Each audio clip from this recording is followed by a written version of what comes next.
Olá, amigos e irmãos, bem-vindos mais uma vez ao nosso bate-papo. Só que ele não é matinal, porque já está de noite, tá? Acabei de cheguei da oração, né? E eu quero aproveitar que eu ainda estou arrumado ainda, né? A gente bater um papo. Olha, eu não sei se você está me ouvindo bem, porque desculpa aí que a minha esposa já me corrigiu para mim não fazer isso, mas eu vou melhorar. Então, pessoal, meus queridos irmãos e amigos, vocês que nos acompanham, no domingo passado agora, foi no dia 5 de setembro, agora passado, nós estamos estudando as lições desse trimestre, tá? As lições desse trimestre, que tem aqui o título aqui, acho que é o seu segundo trimestre de 2021. O plano de Deus para Israel em meio à infidelidade da nação. Bom, quando a gente lê, eu gosto sempre de evidenciar isso. Quando a gente lê sobre um assunto como esse, que aconteceu num tempo diferente do nosso, remoto, né? Eu devo fazer o seguinte questionamento: que lição eu devo te extrair deste assunto? Porque quando nós lemos a Bíblia numa esfera em que nós permitimos, preste atenção, quando lemos a Bíblia ou estudamos algum conteúdo bíblico, principalmente isso aqui da escola dominical, quando nós lemos a Bíblia, nós temos que estudar a Bíblia, né? E quando nós lemos e nós colocamos em evidência a vontade de Deus naquilo que estudamos, nós compreendemos melhor as coisas. Quando nós lemos a Bíblia ou estudamos qualquer assunto bíblico e levamos ele em uma esfera materialista e humanista, nunca vamos compreender o Criador. Nós sempre vamos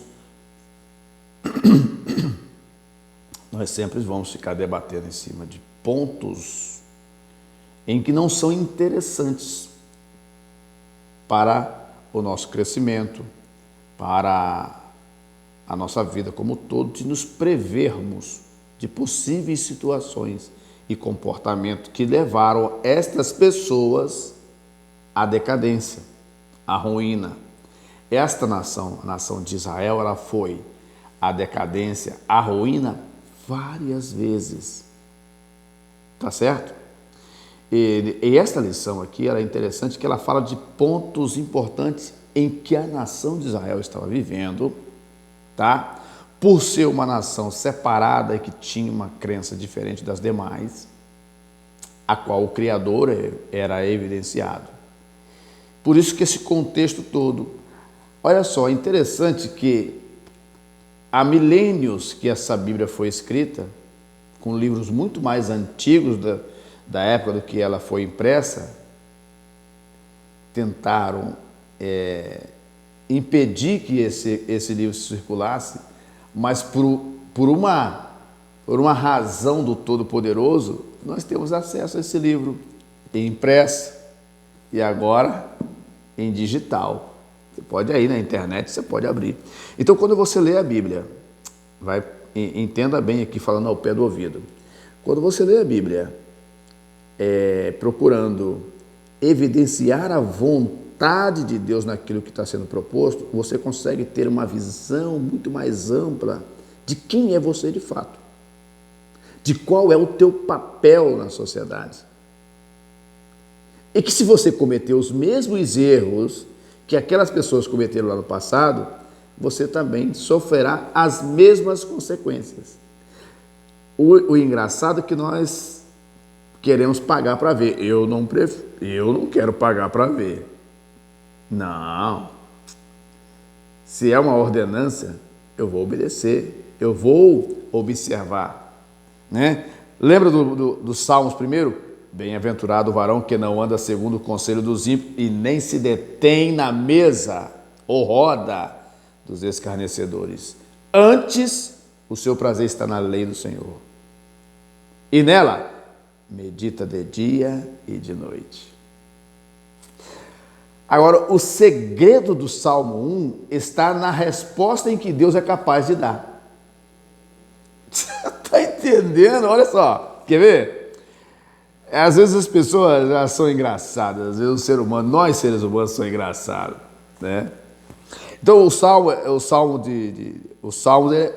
1, ele é pequeno, ele tem apenas 6 versículos na divisão aqui, né? Olha o verso 3. Pois será como a árvore plantada junto a ribeiros de água. Você procurou entender a dimensão desse versículo? Você já se imaginou como se você fosse uma planta em que as suas raízes estivessem próximo a um ribeiro? O que é ribeiro? Um poço, uma lagoa, ou um grande lago que dá passagem para outro e dele se deságua em algum riacho ou rio. Olha só. Será plantada junto a ribeiros de água, aonde nunca terá ausência de água. Isso significa que esta pessoa será alimentada constantemente daquilo que é bom para poder viver, a qual dá o seu fruto na estação própria. Olha só, em cujas folhas não caem, e tudo quanto fizer prosperará. Você entendeu? Então o que acontece? O segredo da vitória de um homem está na sua observância, naquilo que ele vai observar, naquilo que ele vai guardar, naquilo que ele vai absorver do que Deus está propondo para ele. Principalmente eu estou falando ao homem cristão. Porque depois desse versículo, no versículo 4, ele vai falar de outra classe de pessoas, que são aquelas tanto faz como tanto fez, né? Então, quando você lê um texto bíblico, você precisa entender. Você tem que perguntar para você mesmo: que lição eu devo tirar dessa lição aqui, deste assunto? O que eu posso aprender aqui que eu devo evitar de fazer? Então, o título da lição que foi lá, eu vou só dar uma ênfase, eu vou dar só uma pincelada aqui nessa questão, para não demorar muito. Olha só o que diz aqui o título: o cativeiro de Israel.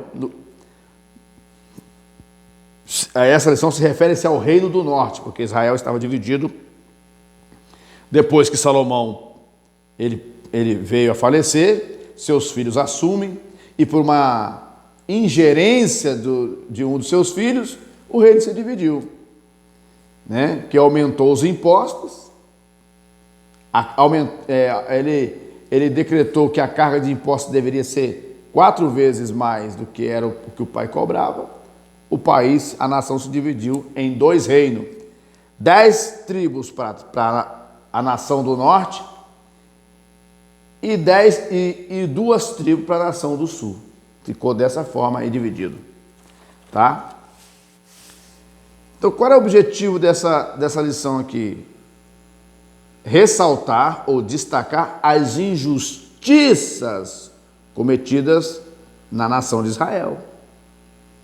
Segundo, ressaltar a insistência de Israel no pecado da idolatria. Terceiro, salientar o sincretismo religioso. Parece que nós estamos vivendo a mesma coisa, você sabia disso? Qual é o objetivo geral?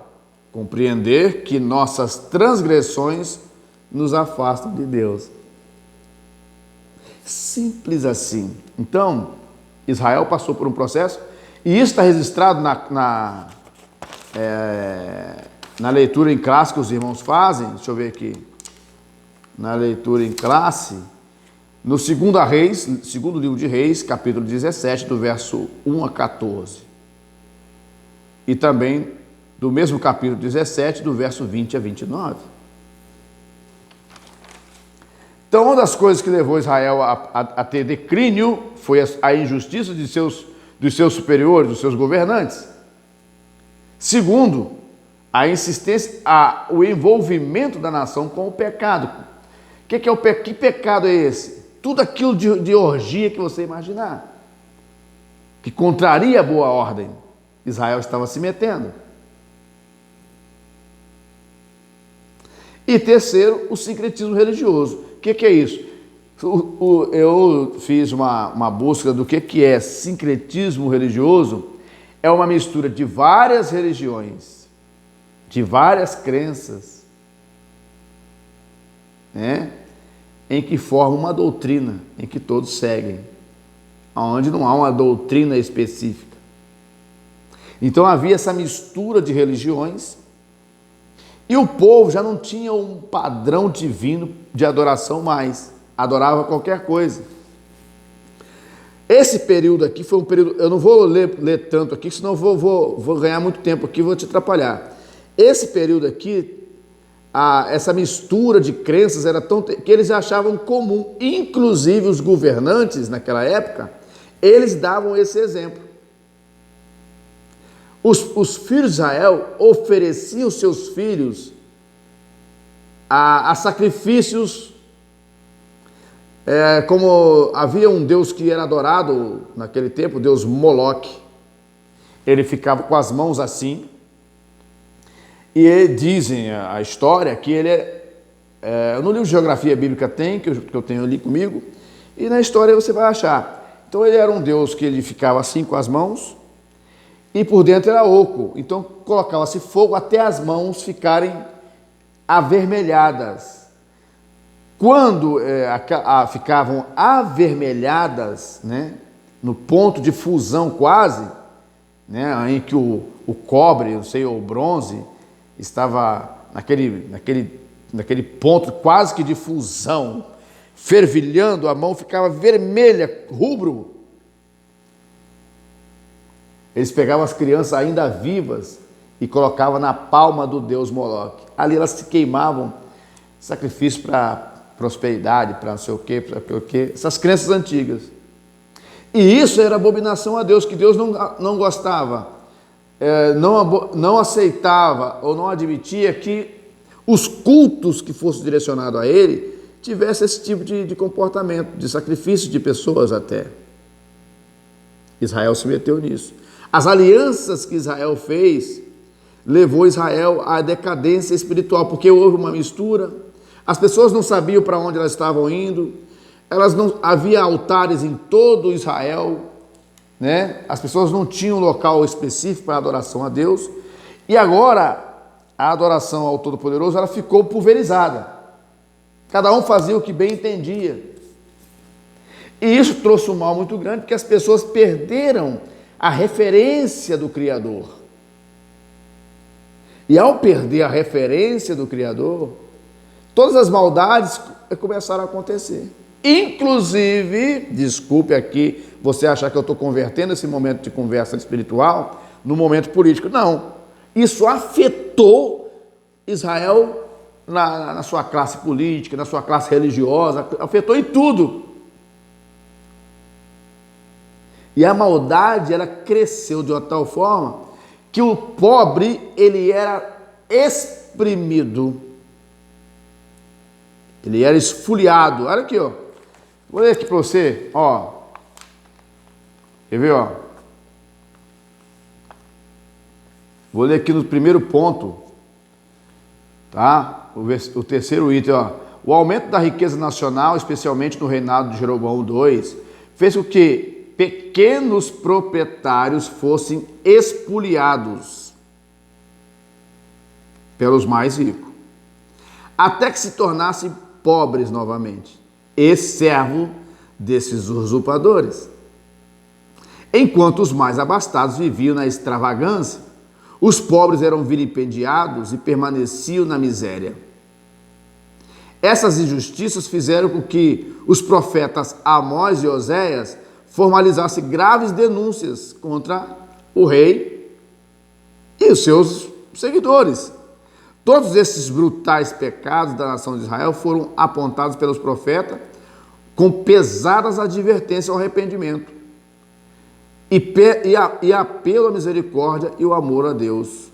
O Todo-Poderoso sempre abominou o sincretismo em Israel, em que o povo adorava os ídolos e ao mesmo tempo oferecia cultos a Deus. Né? Foi por isso que o profeta Amós advertiu aquela obstinada nação com tanta severidade. Amós 5, 21 a 27. Deus não se deixa escarnecer e não tolera um coração dividido com outros deuses ou objetos de adoração.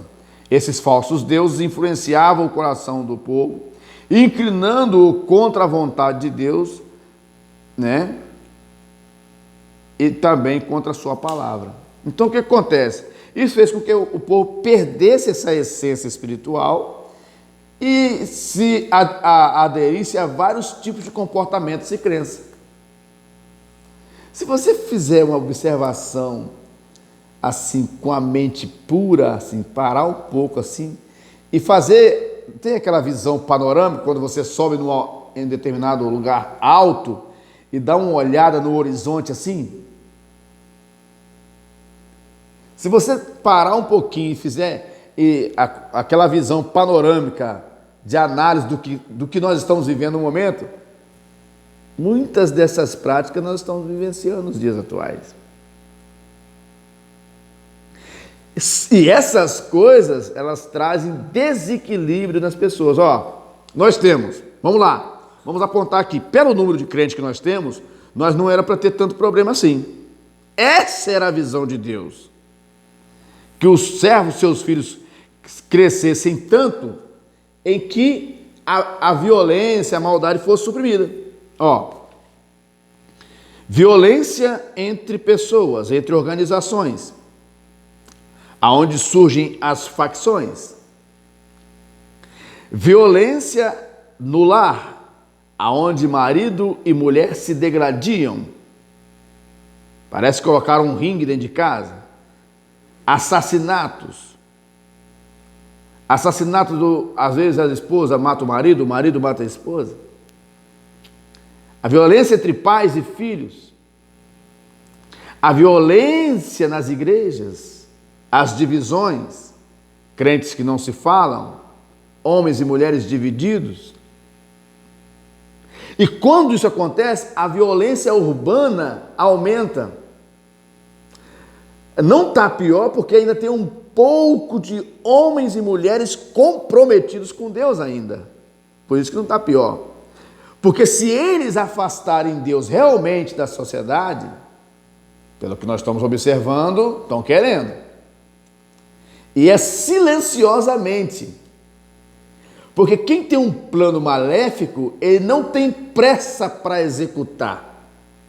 Ele não é apressado como um de nós, que queremos as coisas da noite para o dia. Ele tem paciência em implementar esse plano maquiavélico. Talvez nos microfones, nas tribunas, esses tais, eles até gritam que estão contra a favor da vida, a favor do sei de que, nada. Nos bastidores, eles não estão nem aí para ninguém. Eles querem o deles. Então, pelo número de crentes, não era para ter essa violência, mas nós temos um número elevado de violência. Violência urbana, onde os jovens e adolescentes se sucumbem todos os dias. Roubos, assaltos, traições, confusões, atrito entre nações, atrito entre poderes. Pessoas inclinadas a estar envolvidas somente com a posição que ele vai ter social e não com que aquela posição que ele vai ter possa oferecer de bem às outras pessoas, seja na igreja, seja fora da igreja, seja na política, seja nas organizações.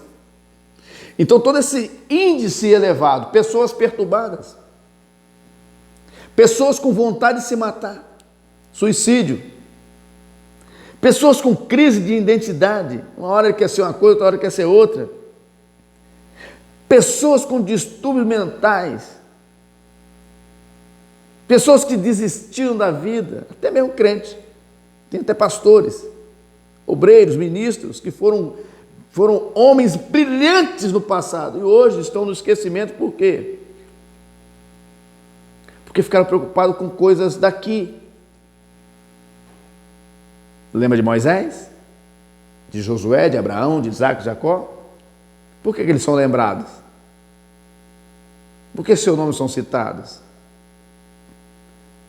Então, perseverança precisamos ter. Então, todas essas misturas, se nós não tivermos um direcionamento da onde temos, nós não temos que estar discutindo, brigando ou dividindo as pessoas, não. Nós temos que, as pessoas precisam respeitar a nossa crença. E se eles creem em outras coisas, paciência, deixa Deus julgar lá no futuro. A nossa missão é pregar o Evangelho, apontar o caminho da verdade, sem brigar, sem discutir. Se fizermos assim, tenho certeza que o nosso mundo será melhor. Mas no momento, as pessoas estão aceitando muitos acordos, concessões, estão abrindo concessões. Quantos líderes religiosos abriram concessões? E quem sai bem nessas concessões que os líderes religiosos abrem? O diabo. Porque o povo, se você falar assim, ó, aprovado a lei hoje, hein? Todo mundo pode andar do jeitinho que nasceu. Amanhã você vai ver gente andando. Então o povo, ele gosta, o povo que eu falo, não é todos, é uma parcela, né? Eles gostam de quanto pior, melhor. Alguns gostam assim, de viver uma vida sem compromisso, sem responsabilidade. Então essas irresponsabilidades é que trazem prejuízo à sociedade. Essa lição é tão importante que às vezes as pessoas não dão importância a uma lição bíblica, a escola bíblica dominical, tá? Eu sou professor de escola dominical desde os 16 anos de idade. Então a gente ensina e aprende. Esses assuntos aqui, né, não é novidade, mas ele está sendo apresentado aqui num aspecto diferente, que nós precisamos se atentar quanto a isso. Hoje, o que nós vemos é isso aí, divisões, separações e tudo mais. Mas o servo de Deus precisa olhar a mensagem de Deus além da perspectiva humana. Procurar deixar Deus ser evidenciado na sua vida. E eu tenho certeza que você vai compreender muito bem o que está acontecendo ao seu redor, na sua cidade, no seu país, nas nações, e está preparado para aquele grande dia que o Senhor vem nos buscar. Bom, é apenas um bate-papo. Eu queria deixar para vocês aí essa conversa, já vai para 20 e tantos minutos. Daqui a pouco a gente volta. Um abraço. Daqui a pouco a gente conversa.